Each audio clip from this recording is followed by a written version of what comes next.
Good evening. We bring you the latest in the world of sports. I'm Paulo Del Rosario. We give you the conversations you want to hear from your favorite icons and athletes. I'm Diego Dario. And in tonight's game plan, we'll take a look at Team Philippines representation in the FIBA Women's Asia Cup, and we'll also get updates on Gilas Pilipinas. But first, let's start off with the first PVL game of the conference between the F2 Logistics Cargo Movers and the Farm Fresh Foxies. Buckle up, sports fans. Let's get in the game.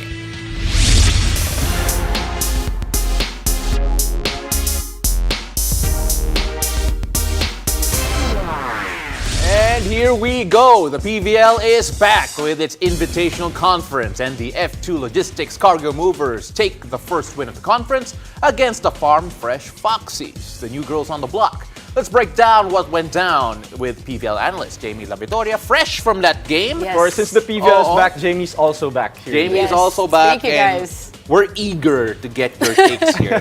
Very eager. Interesting things that happened in that game. Of course, F2 did win that game against the new team, the Farm Fresh Foxies. But before we go into the X's and O's and really go deep into it, your first impressions for the Farm Fresh Foxies, because even if they went up against a team with championship aspirations, I personally felt that they gave a good account of themselves. If there's one word to describe the Foxies, is they have the hustle. I mean, the scores were tight. They did lose in 3 sets, but you know, when you're under the guidance of Coach Jerry Yee, you're in good hands. And they did show it in their game. And they're also a champion team as well. I mean, if you take a look at it, basically they're a rookie team. Most of their players are new in the PVL. But let's talk about the F2 Logistics Cargo Movers. I mean, they won their first game, and Ivy changing positions in the first game. Your thoughts on that, Jamie? Well, in the last All-Filipino Conference, she was the open spiker for a bit because Myla Pablo was injured. So she kind of had a taste of that, but she played so well in this last match. And what confused the Foxies was her long ball attacks. And they had a hard time with the defense. And they weren't able to study her prior because she was new today. Yeah. You know, you take a look at why players change positions. It could be a function of the personnel that they have in a team, could be a function of injuries or whatnot. Why do you think they moved Ivy from a middle blocker to an open spiker? There's actually more attack strategies if Ivy is there, because not only can she spike in the open, but she actually can do combination plays that involve middle attacks. So because they added her there, Majoy Baron was able to play again and be a starter in the game. Right. So 4 months to learn the position, give or take, given the off season. And what's your grade for her so far? Again, new position here, and it's hard to say that you're going to be expert on it in such a short amount of time. I would give her a B+. Ooh. That's high. Some room to grow, but you know, that's a high. Kasi, you know.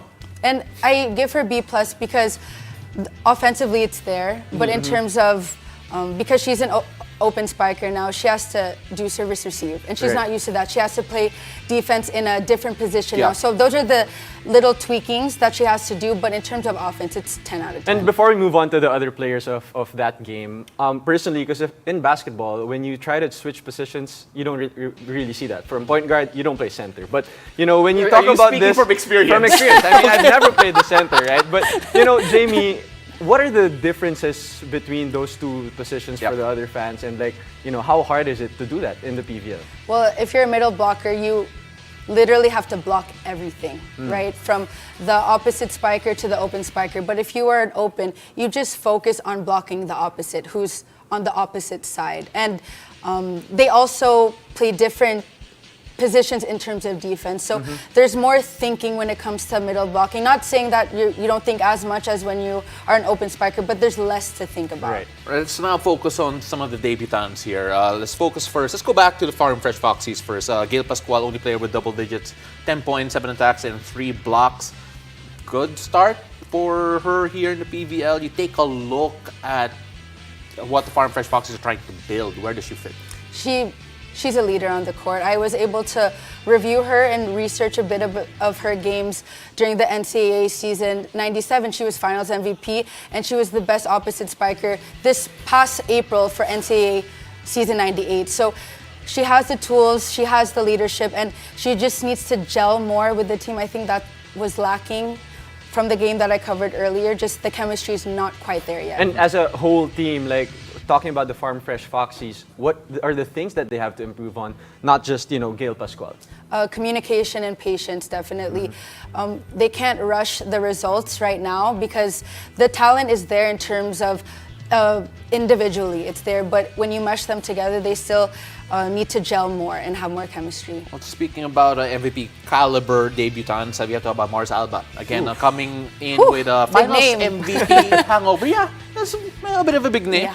Finals MVP hangover in a good way here. But and it feels like mentally, she did not look like a rookie. Unfazed, I have to say. And she's also guided by Kim Fajardo as well.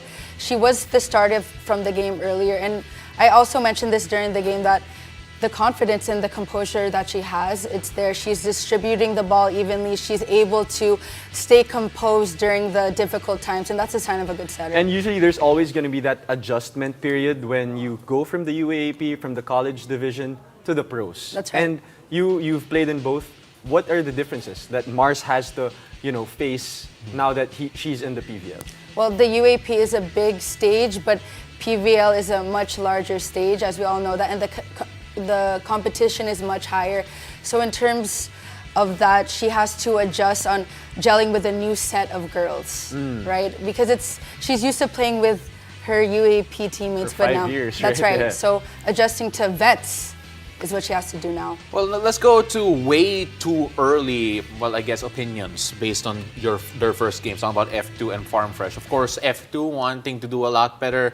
The last time around, they That's now right. look at themselves as championship contenders and look at their lineup, rightfully so.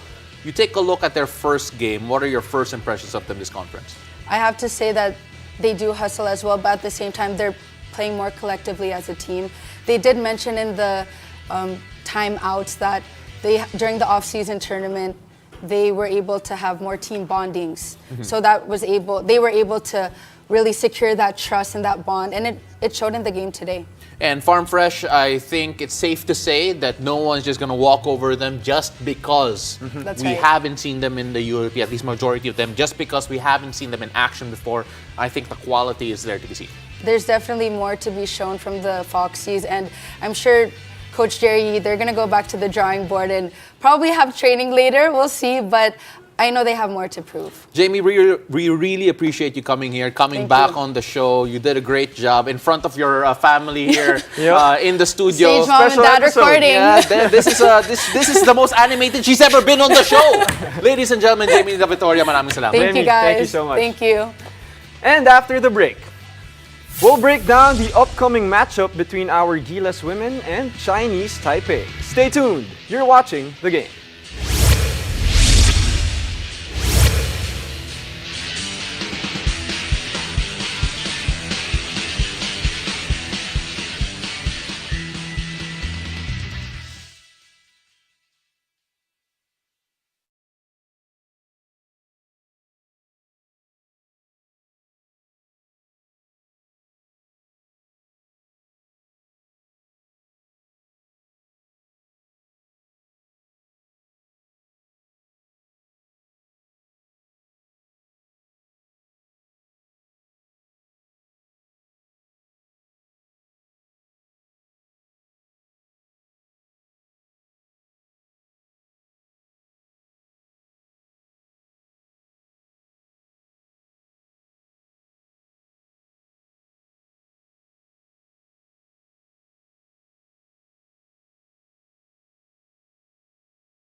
Welcome back, you're watching The Game. After a tough game against world-ranked number 9 Japan, the Gilas women look ahead to their final game for the group stage of the FIBA Asia Cup. Now joining us to break down our national team's performance is a former Gilas women's member herself, Danica Jose. Welcome back to The Game, it's been a while. Hi guys. Alright, It has been a while. Okay, Danica. So before we talk about the game, before we talk about the bright spots for our Gilas women, let's talk about this Japan team that they just faced and the context. You've gone up against all these teams, and how tough is it to go up against a Japan team? Well, like aside this? from the fact that they're number 9 in the world, they're actually number 1 in Asia. They're the 5-time defending champions in the FIBA Asia Cup. So you know that it's not a walk in the park to go up against a high caliber team like Japan. 95-57 was the final score in favor of Japan. Again, not a flattering scoreline by any means. If you look at the positives, the Philippines did lead in terms of points in the paint, but then that really isn't the game of Japan scoring in the inside.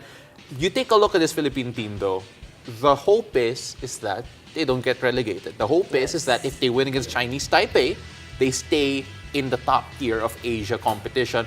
Do you think that this team has what it takes to even avoid a relegation game by beating Chinese Taipei? I think they have a higher chance to win the game tomorrow against Chinese Taipei, given that we're a much closer matchup against the powerhouse teams like Australia and Japan. So when they go up against Chinese Taipei, it's really a must-win for them to be able to avoid that relegation match against Lebanon, most likely. Yeah. So if they win against Chinese Taipei, the setup will be going up against the opponent on the other bracket, which might be New Zealand. So that's another tough team. But of course, you gotta think one game at a time first before we move on. I mean, that's what Jack actually told me before they flew out. That that's really the goal. Is not to get relegated to the lower division. I mean, let's talk about the bright spots for our Gilas women. April Bernardino, Jack Animam, and Vanessa De Jesus played splendid for Japan in terms of their numbers. Talk about them and what they have to build on moving forward in the next game. I think it's a good thing that Vanessa De Jesus wasn't the only player contributing to the game earlier against Japan. Comparing it to Australia, it was really Vanessa trying to get everyone involved. And you see at the start of the game, Japan was leading by only 2 points in the first 5 minutes. So you know that we were still within the game, and slowly the Japan team was able to break away in the first half. But if you look at the bigger picture, you'll see that there were glimpses of brilliances from these players. The veterans were able to step up. After Bernardino, 12 points. Jack Animam, I think 8 points and 7 rebounds. So you know that they're going to be contributing, not just Vanessa. So I think it's going to be a collective effort, especially for tomorrow. April Bernardino, again, you mentioned 12, 8, and 2. Jack Animam, 8 points, 7 rebounds, 2 steals, and 2 blocks. And I think we have to focus a bit on Vanessa De Jesus because the quality that she brought to the team is really another level. It feels like she's elevating the team. She is definitely yes. to a new level. What does she bring to the team apart from the numbers? Because it feels like she adds something more in terms of an edge to this Gilas women's team. You know, I like her mentality in one of her interviews. I think what she mentioned was, I'm not here to score, to bring the numbers, but I'm here to get the team involved. So as much as I can, even if they weren't making their shots, even if there were a lot of lapses yesterday, she just mentioned that I'm gonna keep giving the ball to them. I'm gonna keep pushing them to actually raise the bar and be on the same level as her. So that mentality to involve everyone actually reveals who she is as a character. And how special is that as a player, Danica, having a player like that who's, probably played in the highest level among all of her teammates and, trying to involve everyone? That's right. Playing for Duke Division 1 and NCAA it was really glaring in terms of the level of competition that she was bringing for FIBA Asia. And I think it's also bringing a whole lot of confidence in terms of the players, her teammates, to actually raise the bar na dito tayo pupunta, we are capable of winning, we are capable of playing as a team. Because they've only been together for like a week and a half. So imagine the chemistry that they have off the court to get to know Vanessa as a player or even as just a teammate of the court. So at least it's something that they're trying to leverage on, given the experience and the competition that she's been through in Duke. But she could always say that she wants to create, but she's a bucket. She's a hooper. She can score. Do you think this is going to be the way for Gilas Pilipinas to win against a team like Chinese Taipei? Well, with what we saw yesterday against Australia, the ball shouldn't just revolve around Vanessa. Because if for sure the Chinese Taipei team have scouted sure. the Gilas Great team already, point. they know that Vanessa will be a threat from beyond the arc. She can pass, she can score, she can shoot. So it's going to be a challenge for her to make sure that she's going to draw the defenders, make sure that they involve the shooters as well, and also on Jack from inside the paint. You know, the amazing thing is that even if you watched the Japan game a while ago, if all the fans could actually go through it again on Pilipinas Live, you take a look at that, it felt like Vanessa was already scouted. As soon as she crossed the halfway point, as soon as she took a couple of dribbles, a double team suddenly blitzed her. Probably see something similar against Chinese Taipei. Do you think that right now, knowing that there's so much more gravity for Vanessa De Jesus, that Coach Pat now has more options into creating an offense that could get over Chinese Taipei? That's right, and I think that this is the perfect time for the shooters to actually step up because the players like Vanessa will open the floor for these shooters. When she drives, she kicks it out. Castillo will be there, Pontes will be there, Camille Clarin should be ready as well. So it really opens up the floor whenever Vanessa De Jesus tries to draw up all Parang the gusto ko maging defenders. teammate si Vanessa. Ako rin. Hintay lang ako. You know, you actually can. Okay? Okay? Baka 20 Gusto ko points si maging Danica Oh pagkampi niya. my si, ano, si goodness, Vanessa. pwede! But then, okay, let's lay it all out here. Kasi very tough losses. Australia and Japan, not flattering at all. There's no way to sugarcoat it. How does Coach Pat approach the team? How does he motivate this team to bounce back from performances like that? Sure, they've improved, but the scores still are what they are.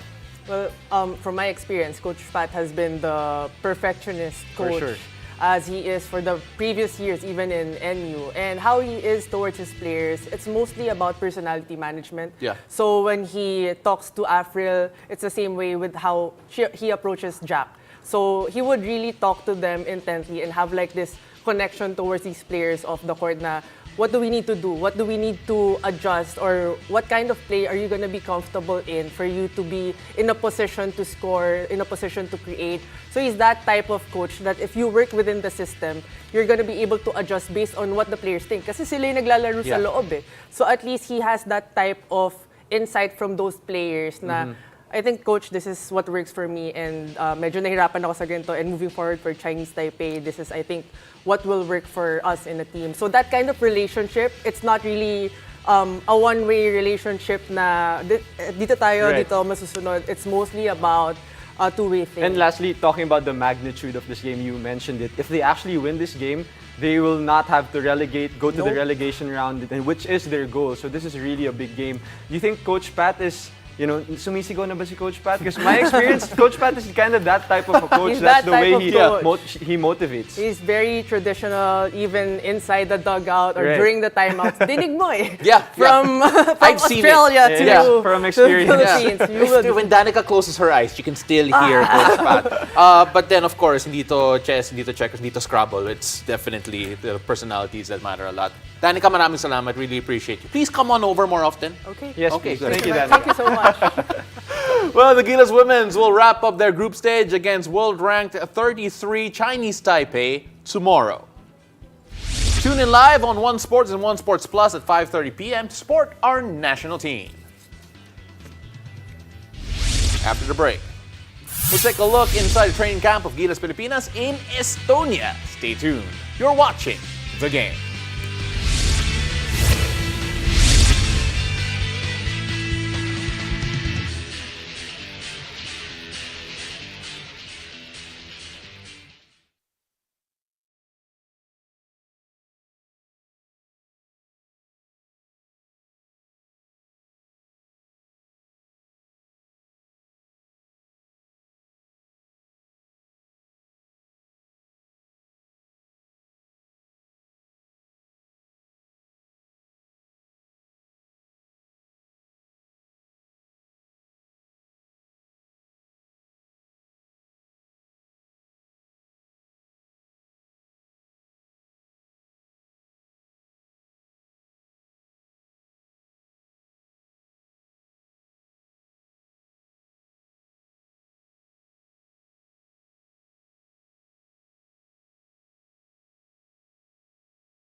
As the preparations of Gilas Pilipinas shifts to a higher gear, AJ Edu stays patient with his recovery, while the rest of the team gets down to business for day 2 of their training camp in Estonia. Let's get an inside look with our correspondent, Carlo Pamintuan. With the team feeling a lot better due to a full night's rest, Gilas Pilipinas amped up their training as they finally did 5-on-5 scrimmages here in Tallinn, Estonia.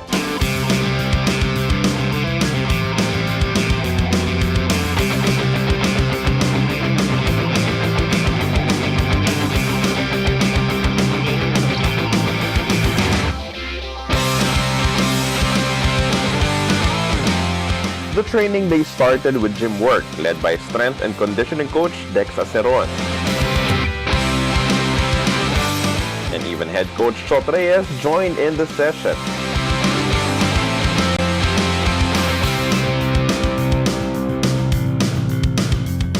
After a few minutes of shooting drills, the team then worked on their set offense, and the best way to do this was to scrimmage 5-on-5.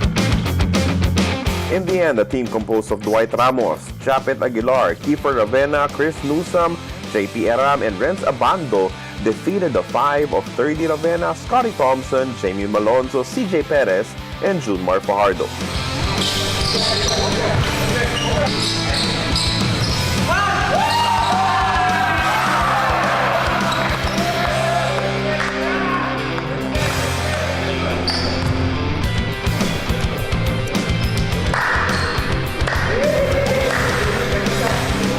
One player was still on the sidelines during the game as AJ Edu is still working his way back to 100% after spraining his ankle. But the 23-year-old knows that he only needs to stay patient and that his time will eventually come. Yeah. I mean, there's definitely, that thing in me to really want to just be out there. But, I'm just trying to remain patient right now. There's still quite a bit of time. I've been not just sitting on the sidelines, doing nothing. I'm still taking in as much information as I can. And I'm just confident when I can finally get out there and get my feel back, I'll be really able to showcase what I'm capable of. AJ has played for Gilas before, but it was in 3x3 and in the youth program. Now he's not only competing for a spot in the men's team, but his seniors debut for the squad could very well be for the FIBA Basketball World Cup. Yeah, super excited. I mean, again, it's just such a blessing that my first game in the Philippines is going to be one of the biggest games ever hosted here. So again, just really excited, and I'm really just amazed and blessed to have this opportunity. The road has not been easy for AJ as he has battled through a lot of adversity in his very young basketball career. It's pretty tough, but that's where I've been blessed to be around good family, and at that time good teammates and coaches, and also my faith was really pushing me through that time. Still, his belief in himself never wavered. I'm just really excited for it. There's no pressure about that. There's no anxiousness that I feel. It's just wow, I've been given this great opportunity, so I might as well just take full advantage of it. I'm very thankful to have that opportunity. I'm thankful that Gilas still has a lot of belief in me, and I'm just gonna go out there and show why they believed in me. It also did not hurt that a lot of Filipino fans never left his side. Oh, that's huge. I mean, that's another big reason, I pushed so much in my recovery with each injury. It's just knowing, those fans have been, with me the whole way through, never gave up. Despite all those injuries, they could have easily said, oh, this guy's done. He's never going to come back, never going to amount to the potential that he had. But, they're still there. And now that, I finally have the opportunity to be on the court to represent them, yeah, it's just huge. I'm going to go out there and put my best for them. Good job, everyone. Good job, okay? Here we go. Laban Pilipinas! From Tallinn, Estonia, Carlo Pamintuan.